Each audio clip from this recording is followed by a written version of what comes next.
Having met the Cimbrian king and decided on the site of the battle, Marius, Catullus and Sulla arrive at the Raudian plain. Arriving first, Marius was able to pick the prime spot where he could line up his legions.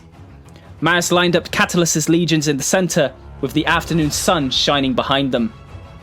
Marius's legions were then aligned on one side, with Sulla's cavalry on the opposite side. The sun glared off the shiny Roman armour, turning the entire Roman army into a massive mirror, shining directly into the position that the Cimbri would be coming from. A few hours later, the Cimbri arrive. The Cimbri arrived in a thick square formation, a formation that stretched for many miles.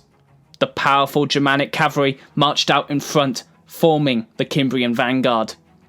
Upon arriving on the battlefield, the Cimbri could hardly see the enemy, due to the sun glaring off the Romans' armour. Further worsening the Cimbri's vision was the fact that it was an extremely hot day, with lots of dust being kicked up by the two massive armies and blowing straight into the Cimbrian. Noticing that the Romans were not advancing, the Cimbri charged en masse. However, the mixture of the sun glare and the dust made the sky appear to the Cimbri as if it was on fire. As such, the Cimbrian charge started to slow down as the Germans tried to figure out what was actually going on. Sensing the confusion that was growing within the Cimbrian ranks, the Romans attacked. Catullus's legions threw their pillar, which decimated the front Cimbrian lines. Marius then charged his legions towards the Cimbri. However, whilst charging towards the enemy, Marius rode straight into a dust cloud and ended up a few miles away from the actual battle. Whilst this was going on, the Cimbri attempted to break up the thick and stationary Roman lines by charging in a wedge shape, an effective tactic used to break up shield walls. However, as the Cimbrian cavalry rose towards the Roman lines, they turned right, hoping to draw the Romans out of their formation. But by turning right, the Cimbri actually rode headfirst into Sulla's cavalry, which quickly overwhelmed them, sending the Germans fleeing through their own infantry. This disrupted the dense Cimbrian formation. Sensing an opportunity, Catullus ordered his men to let loose a devastating pillar volley. The volley effectively pinned the disorganised Cimbri in place, and, having exhausted their pillars, the Romans drew their swords and charged.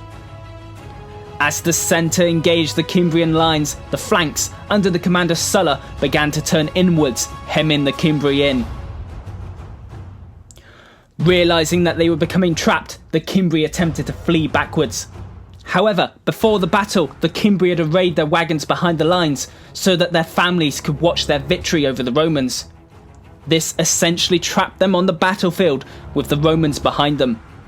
The Romans under Catullus and Sulla proceeded to massacre what remained of the Cimbri, slaying around 160,000 before the Germans started to surrender en masse. Catullus and Sulla had won a great victory over the Cimbri, whilst Marius was still looking for the battlefield.